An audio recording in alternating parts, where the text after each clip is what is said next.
রব বলে যে তোমার যে জায়গায় শয়তান নিয়ন্ত্রণ করে তোমাকে আমার দুশমন বানাচ্ছে, তোমাকে অপরাধী বানাচ্ছে, ওই জায়গায় তুমি মুখের ভিতর হাত দিয়ে কন্ট্রোল করতে পারবা না। ওইখানে নূরের তজল্লি লাগবে, আমি রবের রহমত লাগবে। আল্লাহ তাআলা কোরআনের মধ্যে বলে ওয়াকুনু মাআস সাদিকিন। কাকে বলছেন?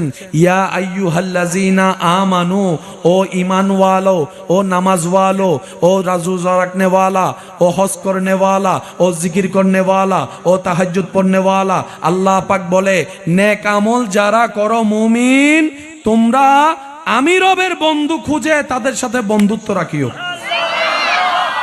আল্লাহ আমার ফায়দা কি? রব বলে যে তোমার যে জায়গায় শয়তান নিয়ন্ত্রণ করে তোমাকে আমার দুশমন বানাচ্ছে, তোমাকে অপরাধী বানাচ্ছে, ওই জায়গায় তুমি মুখের ভিতর হাত দিয়ে কন্ট্রোল করতে পারবা না। ওইখানে নূরের তজল্লি লাগবে, আমি রবের রহমত লাগবে। আর হিংসা থাকলে আমি রবের রহমত থাকবে না, অহংকার থাকলে আমি রবের রহমত পাবা না। ওই জায়গাটা পরিষ্কার করো। আল্লাহ কিভাবে করব? রব বলে যে নামাজ পড়ো। সুবহানাল্লাহ জোরে। ওযু করো, সওয়াব এখানে জমাও যেটা হাসরে লাগবে,